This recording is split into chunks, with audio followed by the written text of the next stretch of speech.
and just excited about what he's going to do as he goes got back to where he did his training in South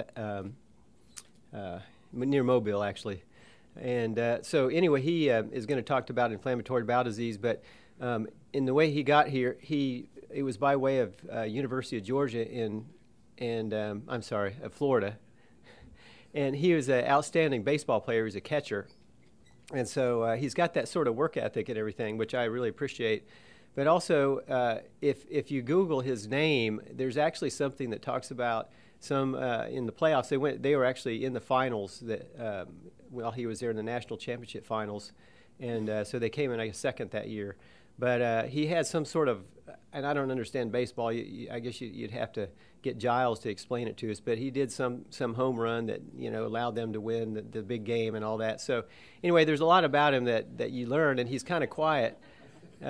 So you have to sort of dig and find out. But anyway, he's going to talk to you about inflammatory bowel disease, and I think he'll do a good job.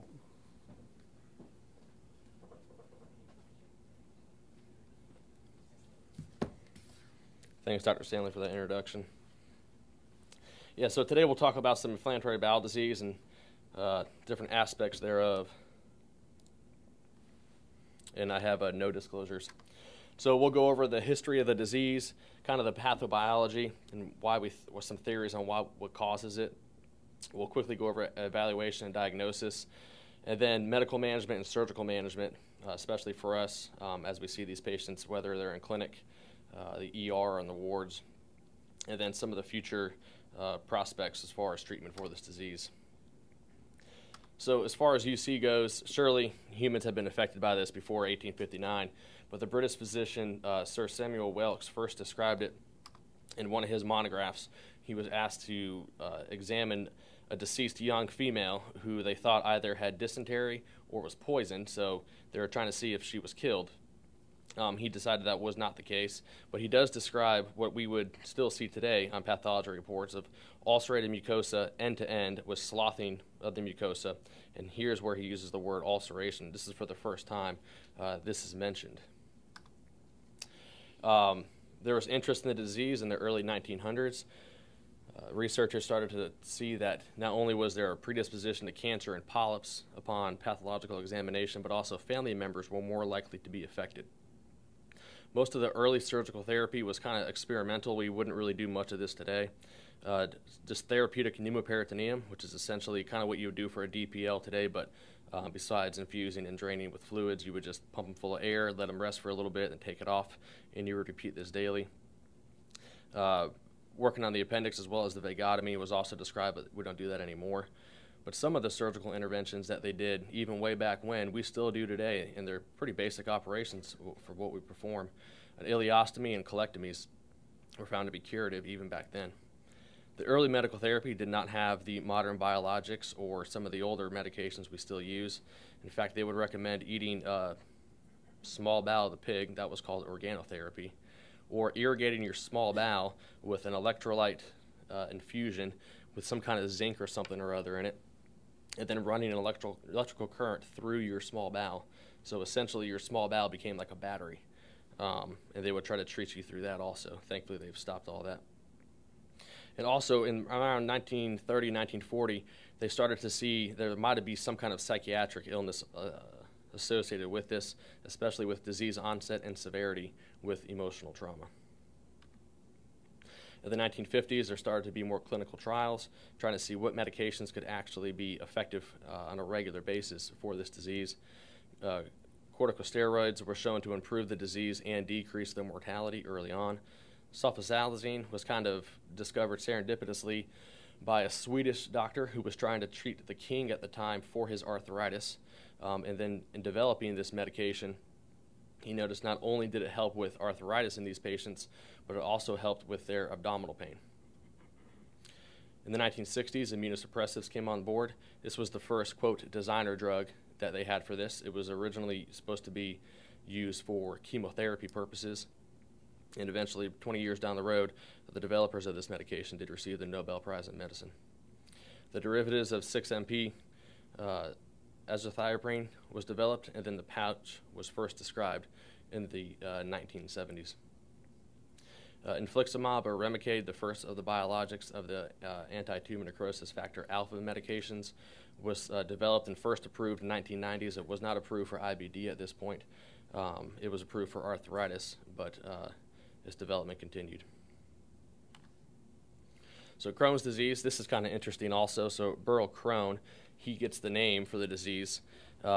He put himself as lead author on this paper in 1932, describing regional ileitis. He was not originally even supposed to be on this paper. These two doctors, Dr. Ginsberg and Dr. Oppenheimer, were the original lead authors. They worked with another doctor, Dr. Berg, who was the head surgeon for these guys. Dr. Berg said, please don't put my name on the paper. I really didn't do anything. They're just my patients. You two should deserve all the credit for this. But there is this guy, Dr. Crohn. I know him. He's got a couple patients also. Maybe you can include him in your case series. So they sent the manuscript to Dr. Crohn. Dr. Crohn kind of disappeared for a little bit, and then he magically appeared with this paper being published, and hence that's how he got his name on the disease. That's a picture of Dr. Crohn right there. And again, his descriptions, when he described this regional ileitis, is how we still describe the disease today. It's a subacute and chronic necrotizing, citrusizing inflammation with multiple fistulas. So he kind of hit the nail on the head almost 100 years ago for the same disease we're still battling today. As the research in this disease kind of evolved with UC kind of in parallel, they started to see that not only would it affect just the colon or the terminal ileum, but it would go all the way up the GI tract and all the way down to perianal disease.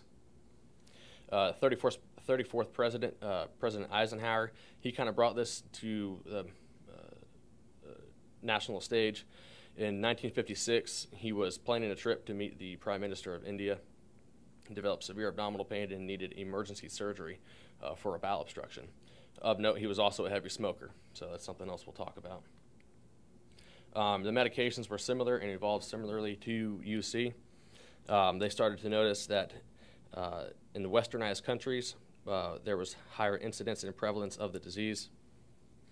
Both UC and Crohn's were kind of described in parallel, and they still are today, until the paper in 1960 by Lockhart, Mummery, and Morrison, when they described separately Crohn's colitis and UC. So the Crohn's colitis and the UC were not the same pathology, not the same disease, and they needed to be treated differently as such. Methotrexate came on the field in the 1980s, and then the biologics capsule endoscopy, which we still use today. So here's kind of a flow chart. You can kind of see where we kind of went from and where we are today. Surely in the ancient times, patients had this disease, or at some aspect of it. And then in the mid-1800s, we started to really recognize it. More scientific research evolved until we have the modern era of genetics and biologics today. So the pathobiology, do we really know what causes it? Not exactly. If we did, we'd have an easy cure for it, which we all know we don't. There's a bunch of theories out there ranging from the environment, what we put in ourselves and where we live, our immune response to things, the genetics, of course, psychological, although the evidence isn't great there, and then the microbiome, which is a really hot topic right now. So the environment. So where we live is important. It's more prevalent in westernized countries, or countries that are more affluent than others, and especially in urban areas. With better sanitation and less pathogens, this kind of goes into the hygiene hypothesis when it talks about having early exposure to antigens. So as you grow through life, when you have what we would call like a regular antigen, you don't have a hyper immune response to it causing this disease. And also, it's important where you were born, but also if you move and migrate, your risk becomes that of the population which you move to, which they've noticed also. Smoking here, everyone's probably known this and seen this. Almost for some reason, every Crohn's patient likes to smoke, and that makes their disease worse. While quitting is the gold standard, you like them to quit, it is a dose-dependent fashion as far as the severity of their disease. So even if they decrease their smoking just a little bit, that should help them some. And kind of paradoxically, in ulcerative colitis, smoking can be protective. They don't know exactly why. It could be some genetic issue. It could also be the immune response with the T regulatory cells. So dysregulated immunity, both the adaptive and the immune response are important in these diseases. Paneth cells are particularly implicated in Crohn's disease.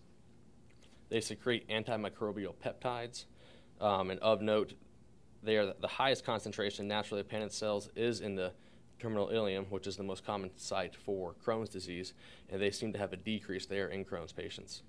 They don't really play a role, though, in ulcerative colitis. It's the epithelial barrier that plays a large role in UC. So genetics, so of all the risk factors out there, the biggest risk factor you can have out there is having another family member with this disease. So that's why it's always important to ask on any patient, especially with kind of, non-specific abdominal pain, see if anyone else in the family has this IBD. Almost half of patients will say, yes, I have a brother, a mom, a dad, aunt, uncle, cousin with Crohn's or UC.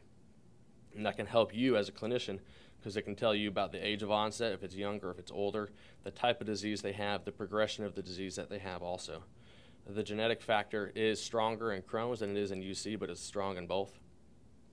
As you can see here, there's been a bunch of genes that have been described in both Crohn's and UC.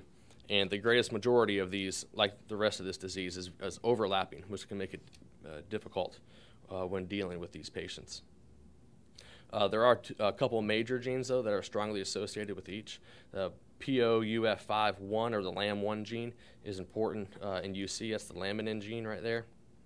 And then the NOD2 or CARD15.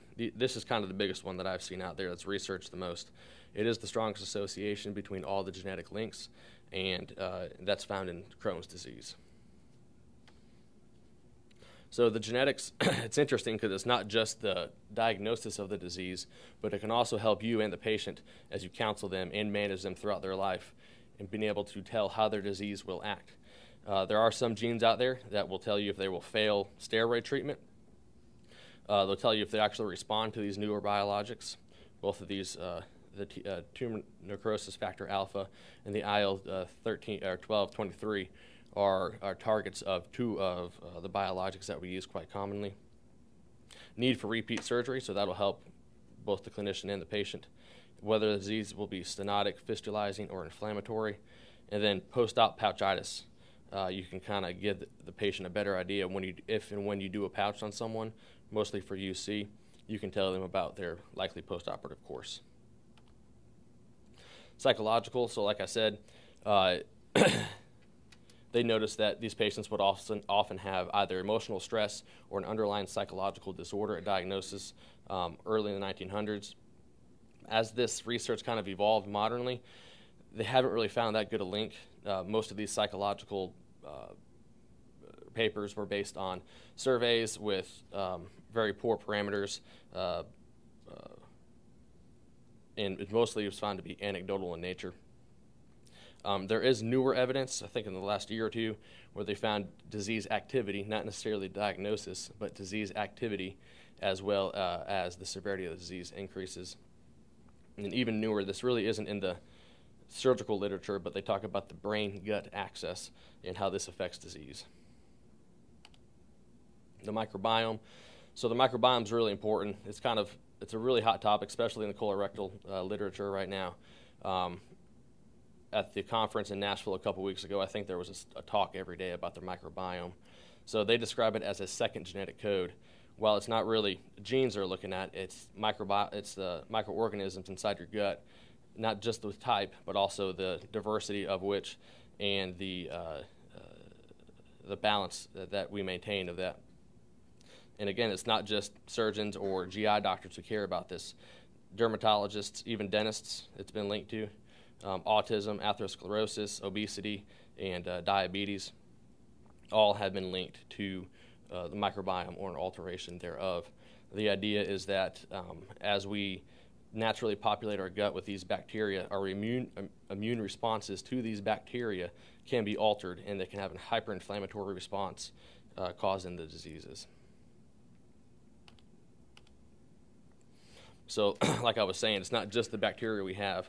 We all have E. coli in our gut. We all have fusiform bacteria. We all have all these bacteria, but it has to do with the proportion of each one, and that can help tell you what type of disease you will have and how severe it will be, and possibly the treatment responses to it. So it's a balance. You want more diversity, Bacteroides, Clostridia, and you want less of these more pathogenic bacteria to try to tip the scales in your favor.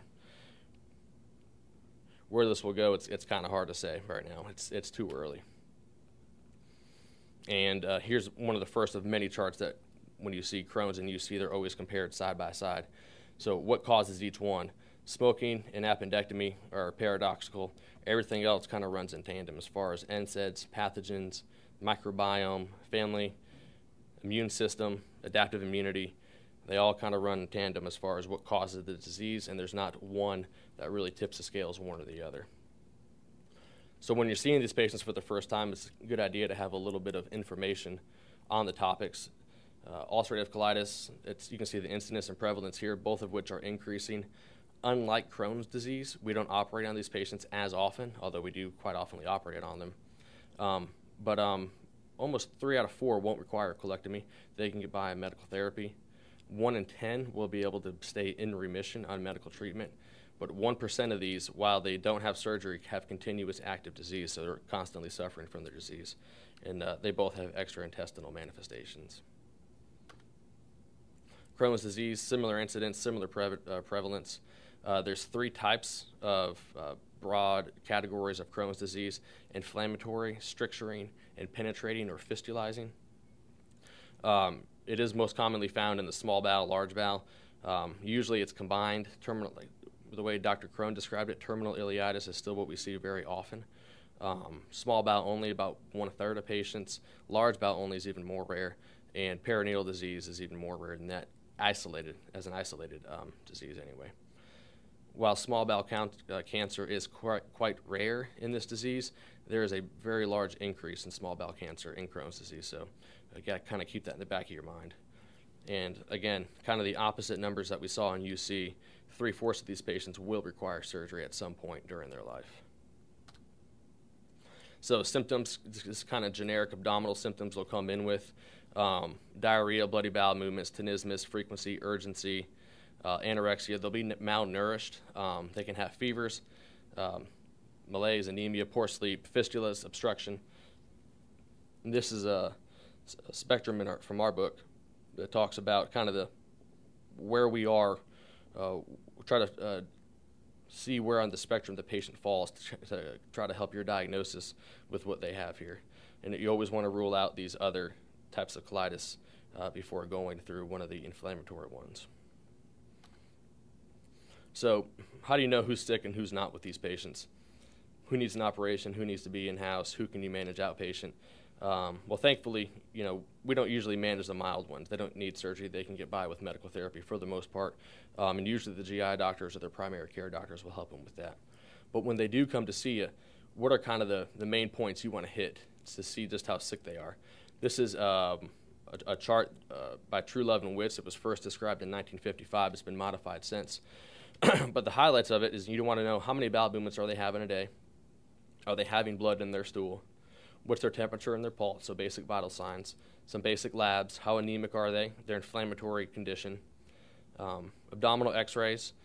Usually it's a CT scan now. And then abdominal pain. Do they have none? Is it mild? Is it just in one area? Or are they diffused with distension, possibly even peritonitic? So kind of want to hit those points every time you see one of these patients. Endoscopy is a cornerstone for diagnosis as well as continued surveillance of this disease. This is pretty severe UC right here on colonoscopic examination. Inflammation in UC, remember, it starts in the rectum and it works all its way proximally, whereas Crohn's can have some rectal sparing. They'll have linear ulcerations.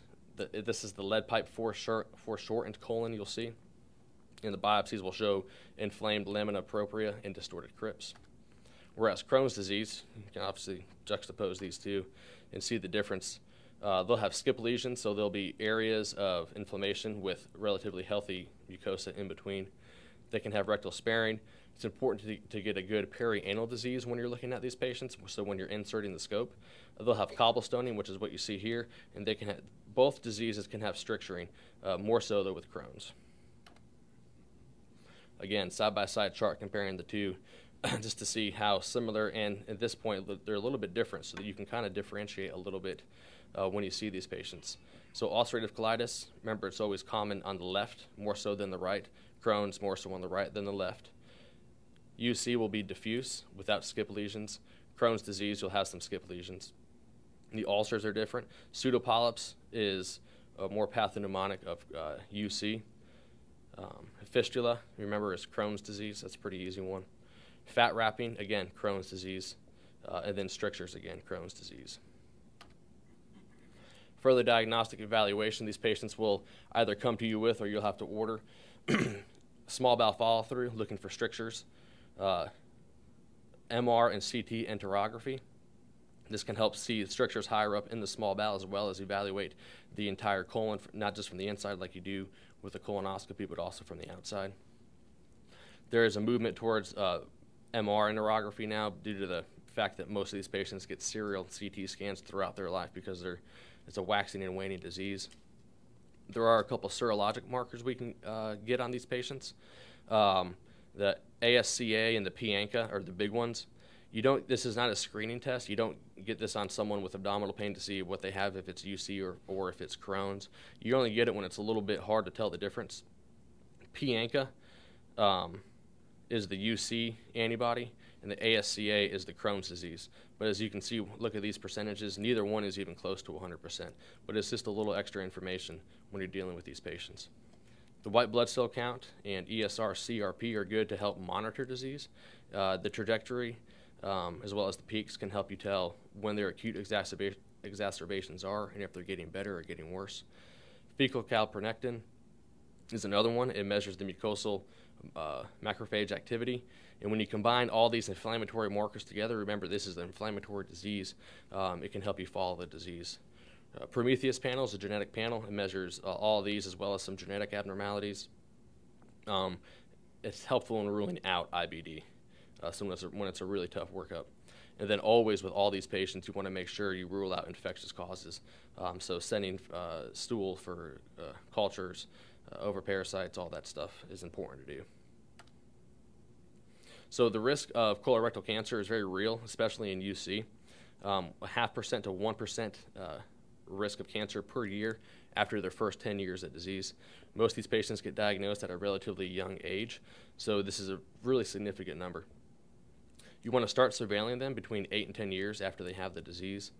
20% will have colon cancer within their first 8 years. So 1 in 5 patients will have colon cancer. So just because they're not there and they keep having symptoms, have a low threshold for colonoscopy. And on that colonoscopy, depending on what you see, will trigger an operation or not.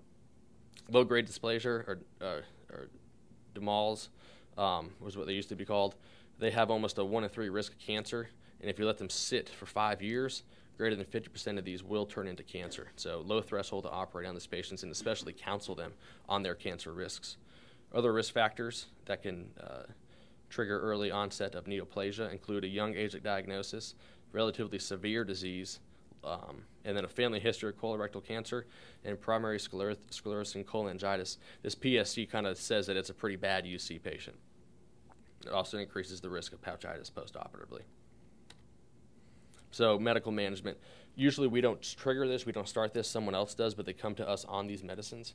So it's important to kind of know the thoughts they have when they're starting these medications. There's 2 main schools of thought. There's a step up and the top down technique. Top down is becoming more common as the biologic agents get better. The step up starts with the most benign of the medications, the aminosalicylates, the glucocorticoids. While this is in here, this isn't really, I would kind of put this off to the side. It shouldn't be in the pyramid because someone should not be on glucocorticoids long term. It's more of a temporary agent to get them on either an immunomodulator, the salicylates, or a biologic agent. So the aminosalicylates, they're good for mild to moderate disease. There's a bunch of preparations for it as far as how they're absorbed. The dose is more important than the prep, though. Ideally, you try to get the patients on PO and PR. Most of the patients are going to be kind of resistant to the PR route, so let us take the PO. Steroids, this is just a rescue therapy. This should not be a maintenance therapy for any patient for any of these IBD diseases. If you can't get off the steroids, it is an indication to operate on the patient, take out the diseased bowel. We all know steroids can inhibit wound healing, the collagen cross-linking. How you get around that is vitamin A. 60,000 units for 5 days helps prevent the negative side effects. This is kind of tough to take PO for some patients, so the IV and the IM route might be better for them. The immunomodulators here, thiopurine and as well as 6-MP. These are the kind of the cornerstones of the immunomodulators that are used today. It's important to test for the enzyme that breaks this down, the TMPT. You have to test that before you start any patient on this. You also need to monitor them for hepatic failure, pancreatitis, myelosuppression, and it's rare that this medication will be given alone. They're almost given in tandem with something else. Cyclosporin and tacrolimus, more transplant drugs now than they are IBD drugs, are calcineurin inhibitors, and like most of these medications, they inhibit your immune response, so you need to look out for opportunistic infections. And then the dihydrofolate reductase inhibitor, methotrexate, used for UC and Crohn's. So biologics, this is kind of the big category that we see a lot of now. There's 4 main ones now that we use on the market. There's infliximab or Remicade. This is the oldest one, followed by Humira, Cimzia, and Simponi being the newest one. Infliximab, Remicade comes from, it's derived from mouse. All these are anti-tumor necrosis factor alpha agents. Humira is a humanized form. Cimzia is currently used off market, but it does help in a lot of these inflammatory disorders, not just IBD, but rheumatoid arthritis and things like that. So kind of keep this chart in the back of your mind as we talk about these biologics, because this is the half-life for each one, and it can help decide when you should plan an operation on a patient. If it's emergent, it doesn't really matter. You have to operate on them. If they're perforated, if they're bleeding, if they're septic, things like that, you have to operate. But when you can delay surgery, keeping this chart in mind as far as their half-life and the biologic agent that's in their blood can help optimize their preoperative risk factors. 2 of the newer biologics act on different agents than the tumor necrosis factor. Entyvio is a monoclonal antibody to the integrin alpha-4 beta-7. It upregulates the anti-inflammatory pathway, so it helps the body in its anti-inflammatory process naturally. It's used for both induction and maintenance, and it's a good option to try when they failed the anti-tumor necrosis factor agents. And then Tesabri is an even newer one. This one, you have to be really careful with the JC virus activation, as it can cause leukoencephalopathy. So how effective are these?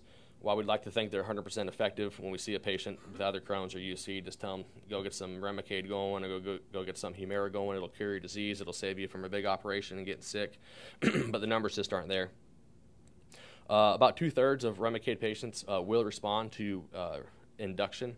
However, keeping remission, only about 1/3 of them will be on long-term remission. It can be combined with an immunomodulator to allow for a steroid-free remission. Humira, a little bit less effective. Simponi, even less, and then Entyvio, even less. So this is kind of a decrease in order in effectiveness. And from what I've seen, most patients start right here with Remicade, and you go from there. Now, the biologics are great, but they are expensive. They cost almost $7,000 a year for each patient, which isn't horrible, I guess, but when you get to the year before surgery, it almost triples. So they did a study trying to see when's the good cutoff when you can't get a patient in remission successfully on something less cost-effective. Well, numerous studies have been done. This is just one of them. This was only done on Remicade, not the newer biologics. But year 1, you're spending almost $27,000. Year 2, it's up to $64,000. And you get the effectiveness, the relative risk of how expensive this is becoming as the disease continues in these patients. So 2 years is kind of the cutoff when someone's on these medications, when you should very highly recommend surgery. It's more cost-effective for the patient. And remember, in UC, the proctocolectomy is curative because it gets rid of all the disease colon. Crohn's disease medical management, very similar to UC, same medications. The aminosalicylates, though, really aren't that great. Glucocorticoids, again, are rescue therapies. About half of these patients, though, will either become resistant to glucocorticoids or dependent upon it, both of which are indications for surgery. Immunomodulators are just as good as UC as far as getting patients off steroids. Methotrexate, it's not as effective, but some patients do go on it. Now, what biologics are best for Crohn's disease? Two of the oldest ones, I should say, Remicade and Humira are the best ones. If you look here, they kind of flip. The induction is much better, like we talked about with Remicade, but the remission is actually better with Humira. So kind of keep that in your mind. And if these don't work, you can try the less effective agents. They are less effective, but they are still effective. So kind of working down the ladder there. Surgical management for UC, proctocolectomy is curative. Remember, less than a third of these patients will actually require surgery. The indications for surgery, acute colitis, so peritonitis, perforation, hemorrhage, toxic megacolon, things like that. Intractability, so that you can't manage them medically anymore. And then the risk of cancer, either prophylaxis or active cancer or dysplasia are all indications for surgery. You have a few options with UC. If you remember UC, you're taking out the colon, so that's the biggest thing. Abdominal colectomies with either an end ileostomy or ileorectal anastomosis, but if you leave the rectum, make sure the patient knows very well that the diseased rectum is still in there. It can become active again and still has a high risk of cancer. Proctocolectomy with end ileostomy, so taking the colon and the rectum out, and they get a bag for life. And then proctocolectomy with the ileopouch anal anastomosis, when you put the ileal J pouch down in the pelvis. It's done in either, so it can be done in a one-stage fashion where you take the whole colon out, give them a pouch with no ostomy. That's rare. It's only in highly selected patients. The two-stage, when they get the whole colon and rectum out, and they get a loop ileostomy for diversion while the pouch heals. And then there's the three-stage, when you take the colon out, give them an end ileostomy, come back another day, do a completion proctectomy with pouch, loop ileostomy, and then reverse it. Crohn's indications, similar to UC, so failed medical therapy, intractability, inflammatory masses, obstruction was a common one, fistula and perforation, cancer and toxic colitis. The options are a little bit more varied in Crohn's disease because it's hitting more spots within the bowel. Resection is a good one. It gets rid of everything diseased. Does not have to be microscopically negative, just grossly negative margins. Diversion, dilation endoscopically, strictures, and then strixuroplasty. So again, where on this table does the patient fall, and how urgent or emergent is their surgery? You remember, keep in mind, how many bowel movements, blood in their stool, temperature, pulse, hemoglobin, inflammatory markers, and then radiographic evidence. These patients also do have a higher risk of venous thromboembolism, especially post-op. They actually have a higher risk than cancer patients. So currently, all we pretty much do is give them this prophylaxis while they're in the hospital and kind of send them on their way upon discharge. There is some newer evidence out there, though, showing that their risk of DVT is extended much longer, up to 6 weeks. So there are some newer recommendations that we should be sending these patients home on some kind of sub-Q Lovenox or heparin for up to 4 weeks post-op at home. Other things to keep in mind when you're trying to get these patients ready for surgery is monitor their anemia. So kind of the whole anemia workup here: iron, vitamin C, folate, thiamine. If they need to get transfused, transfuse them. And then nutrition's a big thing. By the time they come to the hospital, they probably haven't been eating very well. They've been bleeding. They're nauseous. They're vomiting. They've lost weight. Albumin and prealbumin are way down. So try to tank them up as best as possible. PO, supplementation, TPN, things like that. So back to these biologics. You know, they're kind of new. We don't know exactly how they affect our surgical decision making just yet. And there's been really a bunch of studies. I'll highlight a few here to try to get some answers. This one's from 2013 in Los Angeles. They examined not just biologics, but any immunosuppressive, so the immunomodulators, the glucocorticoids, as well as the biologics. And their endpoint was 30-day readmission. It was a retrospective study. They found 338 patients over 10 years. One of the flaws of the studies, single surgeon here. The most common disease they looked at was ileocolonic disease. This was Crohn's patients. What they defined as being on any of these medicines was the previous 12 weeks or 3 months, and that's pretty common through most of the studies right now. Most of the patients were on steroids or immunomodulators, with a smaller minority being on biologics. So they examined the data, and they had an 8.3% readmission rate. Most for pretty common, things you would expect in a big abdominal surgery: abscesses, obstruction, fistula, infections, and dehydration. So when they did multivariate analysis on this, they tried to see what was the main factor that led to their readmission. Well, steroids are a risk factor. That's kind of expected, given to the global detriment it gives to a patient preoperatively. And in their study, they could not find a risk between biologics or immunosuppressants separately. However, when they were given in tandem, which most of these patients are, especially if they're in the hospital, getting more than one of these different modalities increased their rate of readmission almost 3 times. And of note, also previous surgery, so reoperative abdomens or pelvises, was also a risk factor for readmission. So another study from 2013 had to do with specifically Remicade and elective resection for IBD. The patients were both Crohn's and UC, so they weren't separate. They were kind of a mixed cohort here. They examined over 500 patients. About 140 were on Remicade preoperatively, and these were, remember, elective resections, not emergent, so the patients weren't terribly sick at the time. They did multivariate analysis on both 30-day mortality, depending on what they got and what operation they got. And they found, again, no difference in the complications with Remicade. However, they did find, this is kind of a side note, they weren't really looking at this until they looked at the specifics of each disease, and the pathological analysis was that specifically ulcerative colitis patients had decreased dysplasia and decreased cancer. Going further to 2014, these surgeons from Cleveland Clinic try to see what operative strategy should you employ when you are operating on these patients when they're on anti-tumor necrosis factor. This did include 3 of the more recent biologics: Remicade, Humira, and Cimzia. And they tried to see essentially how many stages should you do their pouch in.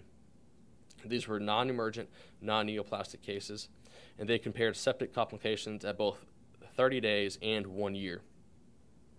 On multivariate analysis, they also try to look for other reasons or other subcategories of what could go wrong with these patients. They couldn't find anything statistically significant.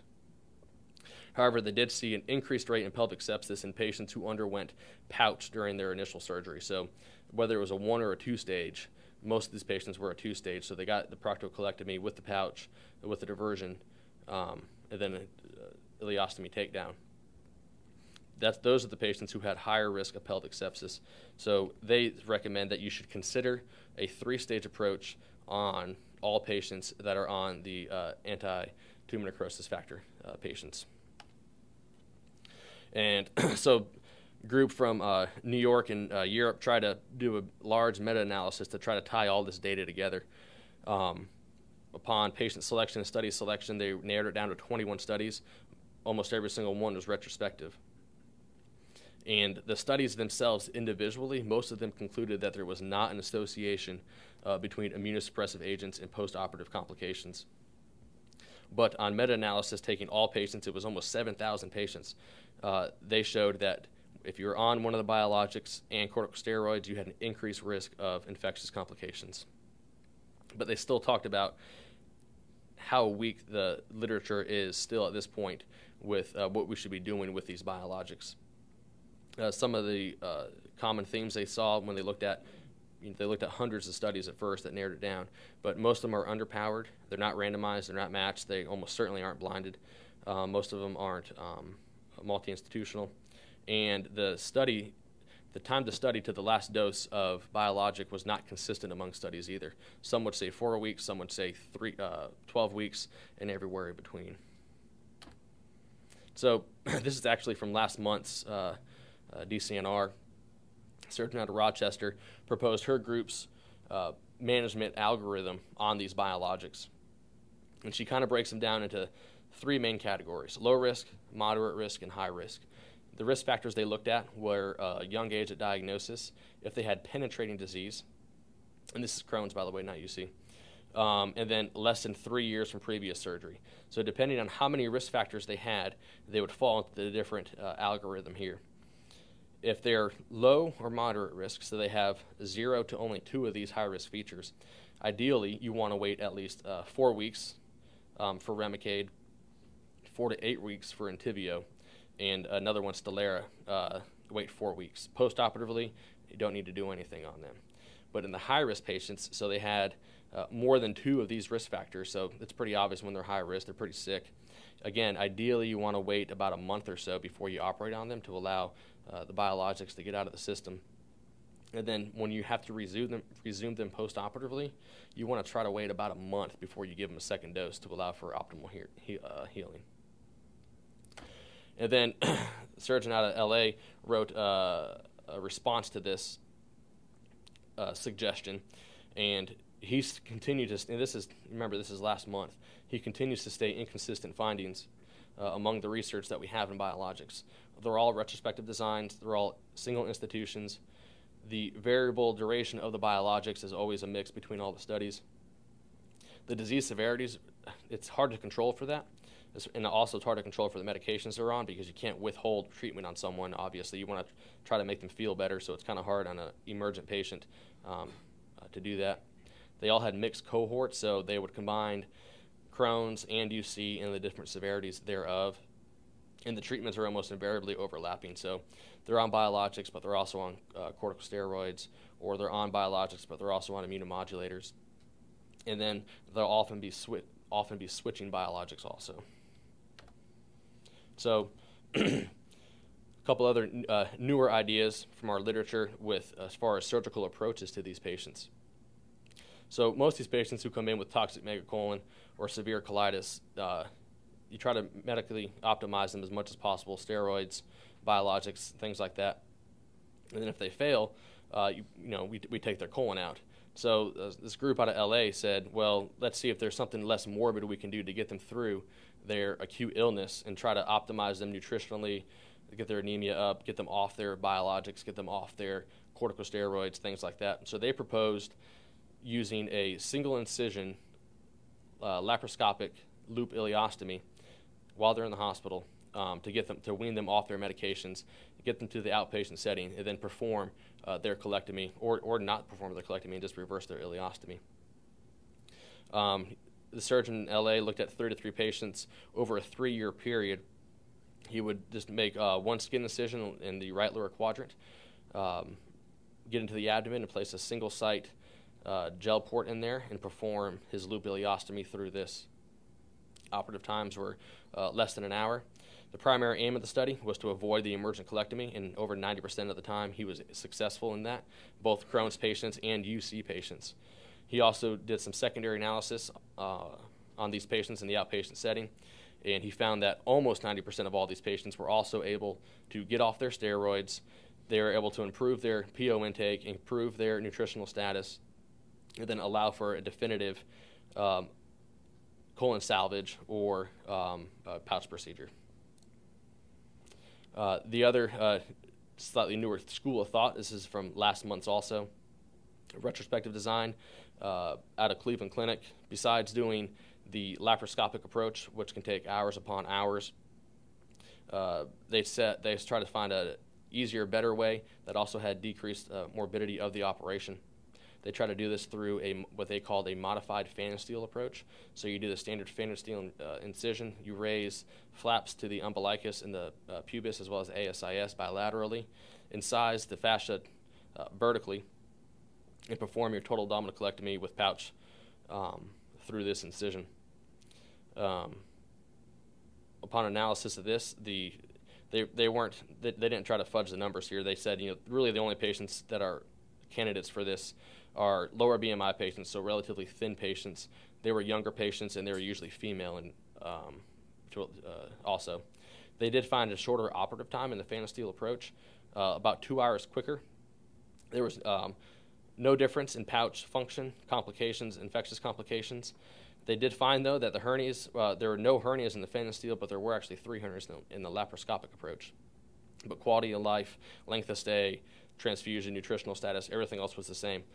So they proposed this as an alternative to laparoscopic resection. So where do we go with IBD from here? Well, we just talked about some of the newer thoughts as far as surgery goes. We know about biologics. We know they're here to stay. They work pretty well compared to all the other medications we've seen. And they're always trying to find new biologics out there. As you see, though, they all try to hit different targets. So we're not so much looking at new tumor necrosis factor alpha agents anymore, but we're looking at these other subcategories of targets in the inflammatory pathway. This one's actually on the market now. It's called Stelara. It's being used. These other ones, I don't think any of them are on the market just yet. But this is kind of where we're going. And then surgically, how can we be involved in this future? Well, we can help implant vagal nerve stimulators. This is the newest thing. It's out of Europe. They did one study. This is this past year. They looked at 7 patients. 2 of them failed completely and needed to be on increased biologics, and I think one of them needed surgery. The other 5, though, had complete remission at 6 months, not only clinically, but endoscopically and by biological markers. But by no means is this ready to be the mainstay of treatment right now. They did stress the need for further studies. So IBD, it's an interesting history, kind of how we got to where we are today, but we're nowhere near either a reason for the disease or a cure for it. The microbiome, where will we go with this? Not just in IBD, but all diseases. Will it give us more answers, or is this going to kind of not really give us much and kind of go to the back pages of a textbook? I think it's important for surgeons to understand the medical therapy. While we may not be running the medical therapy all the time, it's important to run this in tandem with their GI doctors or whoever's giving it to them. It's important to have early surgical consultation with these patients so they understand the path they might go down. And the future mostly lies in biologic treatments. That's it.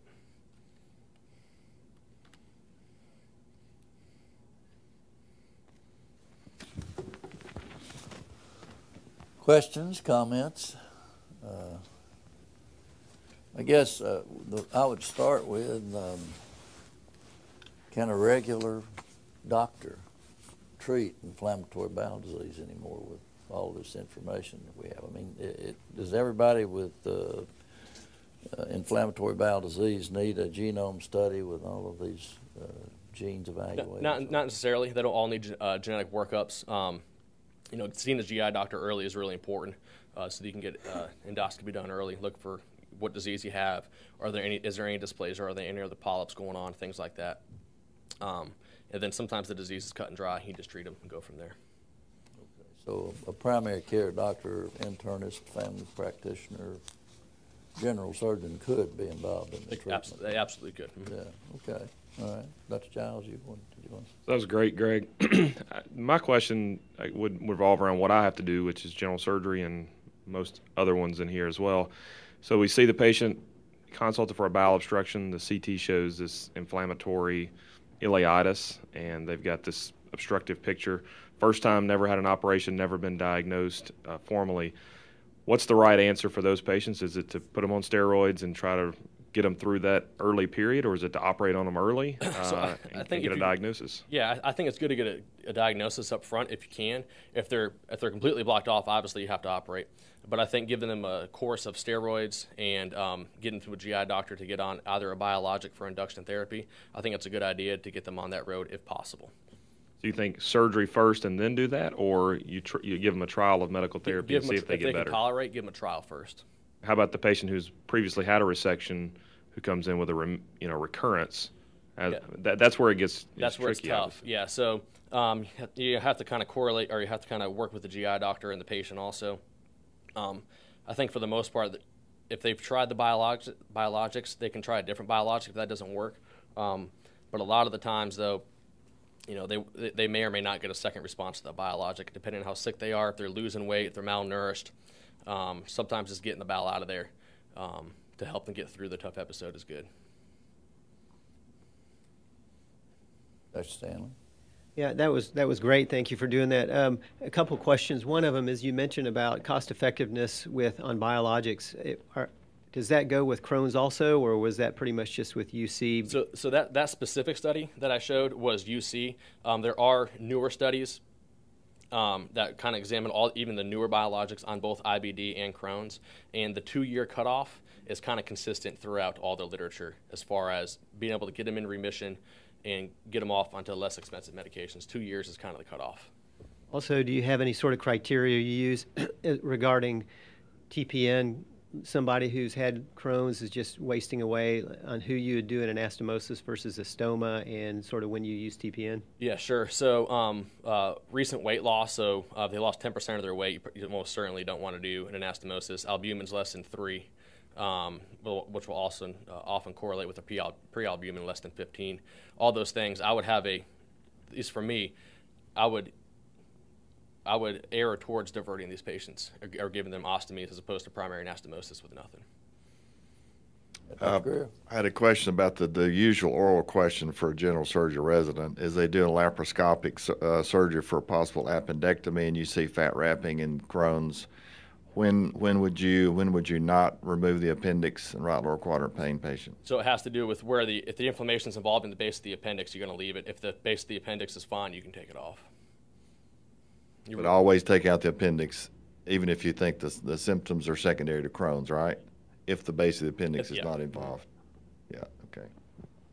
And of course, the reason for that for people that, if you think forward, is the next time they have an acute attack is to be able to exclude appendicitis as an etiology, because patients with Crohn's can get appendicitis as well. So, yeah, Dr. Parker? Yeah, that was a great overview. Thank you for doing that. I think that contributed to a lot of our education. Patient that we might see on acute care surgery service would be a patient that comes in, has been on biologics, has been in the hospital, has gotten a course of steroids, maybe has right-sided disease with obstruction, needs an operation, is in pretty bad nutritional status. Would you just resect that patient and give them an ileostomy and a long Hartmann pouch, or would you try to hook that particular right-sided patient up with limited disease to the terminal ileum? Yeah, if they're severely nourished and they're anemic and they're requiring TPN and weight loss, I would err towards giving them an endoileostomy with the long Hartmanns. And then go back and put them back. Yeah, try to optimize them. After they're off their medications for that prescribed period of time, a month or so, if you could get them off, which you probably could if they have isolated distal segment disease, right? If they have limited to the terminal ileum. If this is limited to the terminal ileum, they can be off. Yeah, they can be off the biologics. You took care of the disease with the surgical procedure. We had one like this, similar to this the other day, but had been on steroids, but not on a bunch of biologics. But what is the incidence? We took out the disease segment, which was the terminal ileum and the right colon, did a primary anastomosis, and we were talking about what the recurrence rate would be for that particular patient. Is it 50% in 5 years, a recurrence rate for that? This was Crohn's disease now. Yeah, I don't know the exact number on that. I don't think it's quite as high as 50% in 5 years, but about a third to half of the patients will require recurrent resection after that. At some point. At some point during their disease career. I think it's 20-year data that we talk about. I mean, I think that's sort of a number that we've used for a while, is that if you've ever been operated on for Crohn's, you have at least a 50% chance of having another operation before you die. And every time you have another operation, it increases the likelihood that you're going to have another recurrent. one. Yeah, Dan. One thing that you did not touch on was, or just briefly, was the medical treatment of Crohn's after resection. Is there anything you want to say about that so that we know how to coordinate things with our GI doctor? Yeah, sure. I think if you take, so obviously get them off steroids if possible. If you're taking out all the disease, you can get them off all the medications if possible, and then monitor their clinical status from there. What do you think the role for continent ileostomies is today? Didn't mention that at all. Yeah, so I have zero experience in it, but from the literature, not in Crohn's patients, you want to refer them to specialized centers with surgeons who specifically not only make the pouch or the continent ileostomy, but are willing, able to take care of the complications thereof. You want them to follow up, right? Yeah. So you don't want to, You don't want to take someone else's. It's not something you want to go to Mexico and get, or Guatemala and then come back to the U.S. Right. Okay. All right. Okay.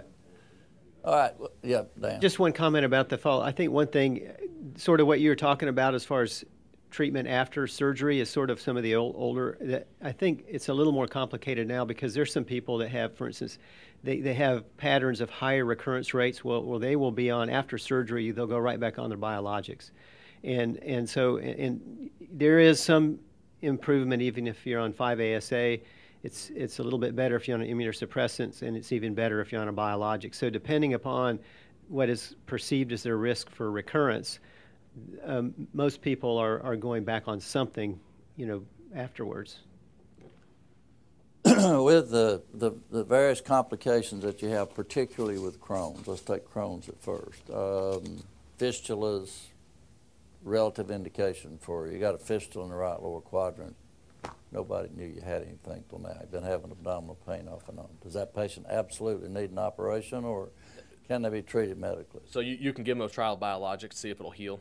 That's what we do a lot of the time in perianal disease. I didn't talk about perianal disease. It's kind of its own. That's really complicated. Yeah, it's kind of its own presentation. But you can give them biologics and things like that, treat them medically, see if it'll close up. Again, preoperative management. What's the relative, just off the top of your head, success rate of a fistula from Crohn's? And I would say less than 50%. Okay, so you're eventually likely going to have to operate on them, but not necessarily acutely. Now, for the residents' benefit, these are the kinds of questions that all these things about the Genome Project and all that are probably not necessarily, or microbiome's going to be the questions they give you on oral board exams, but there will be real live cases that you need to know how to handle that relate to inflammatory bowel disease. That's one of them there. The next one is, I am 52 years old. I've had a diagnosis of UC for 12 years. And I come to see you saying, Doctor, I understand there's a good chance I might get cancer at some point. I'm not requiring a lot of medication. My primary care doctor treats me from time to time. What should I do? Well, the first thing I would ask, about my risk of cancer. When was your last colonoscopy? Last year. Okay. Do you know what they found on it? They do biopsies appropriately on you? I don't know the answer to that. Okay. So I'll try to get those results first. How's that going to vary? How's that going to change whether or not you need to take my colon out? So if there's any dysplasia, you're going to get your colon out. Okay. Obviously, you have polyps. If it's okay, so documented evidence of dysplasia would tend to tilt me that way. What if they had biopsy and said, well, you're okay, you just had some inflammatory change but no dysplasia? Repeat every couple of years. And that also has to do with how often are you willing to get colonoscopy, how often are you comfortable doing it, follow-up. If you don't want to do any of that, if you're kind of hesitant towards doing serial colonoscopies, push you towards colectomy. Well, if I'm somebody that doesn't really want to have all that stuff done, I'm worried, I'm scared here. I mean, what kind of surgery am I going to have? I would offer you a total proctocolectomy with ileopalcine anastomosis. All in one operation? No, a two-stage if you're otherwise healthy. So you would get the resection up front with the pouch, the anastomosis, and then a diverting ileostomy temporarily. Okay. Same patient, 52 years old, except this never been always healthy. Your GI people call you and say, this guy's got a toxic megacolon. What are your what's your decision tree about when and if to operate on this patient in the hospital this time? What makes you decide to do that or not do it? If they can respond to resuscitation fluids, got a big dilated colon on plain films. So you're looking around around 6 centimeters on the transverse colon on X-ray. If they don't respond to therapy within about a day or two, you take them to the operating room. In that case, you're going to do a total abdominal colectomy and give them an ileostomy. So if they're getting a little better, you wouldn't necessarily operate on them. But if they don't get better, and this is the one that you get frequently on oral board exams. If you don't get better in 48 hours, then we're going to have to. I would say 48 would be a cutoff. Okay, now what operation do? You just do this one single side ileostomy? No, I would not say that. I think it's interesting to think about that, but I would take their colon out, leave their rectum, give them an endoileostomy. Okay, all right. Okay, so you do that. Now, what do you do about following up that rectum? So you would talk to them about doing a completion proctectomy.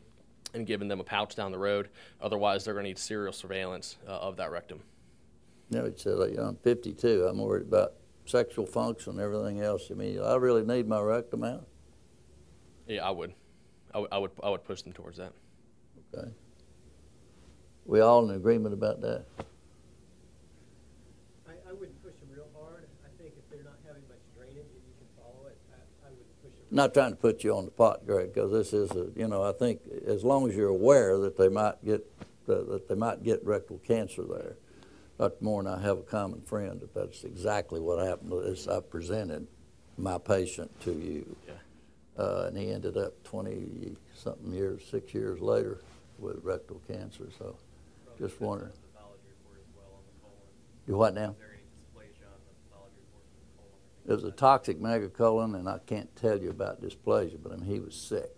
You know, urgent, total colectomy, ileostomy, left his rectum. But so, how often do those patients, if they're not going to have that, how often do they need, you know, to have this flex sig or whatever? Or rigid. Every year or two, I would surveil them.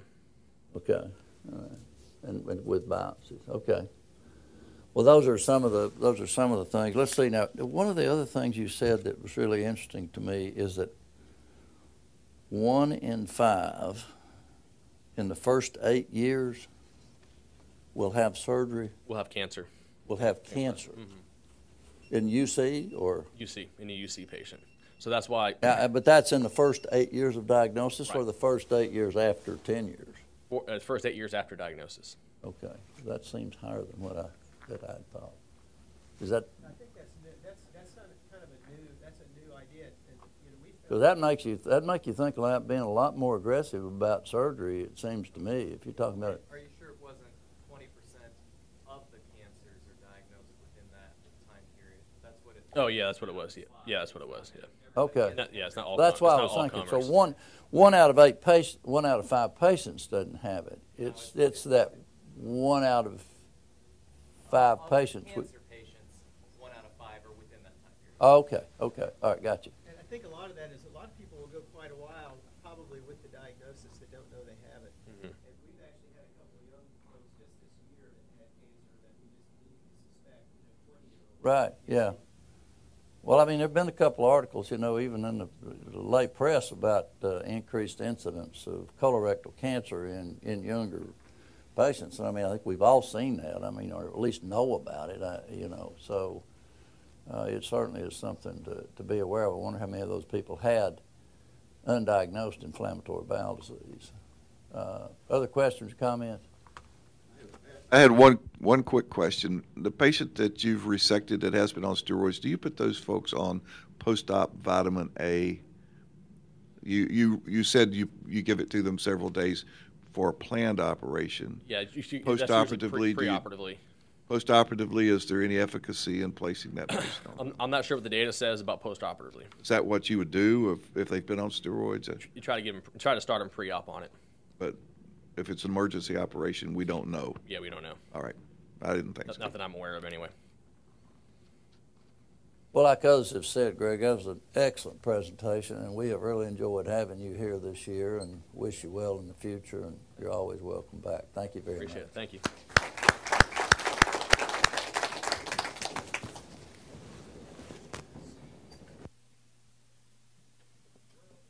Thank you. Thank you. It's a broad topic.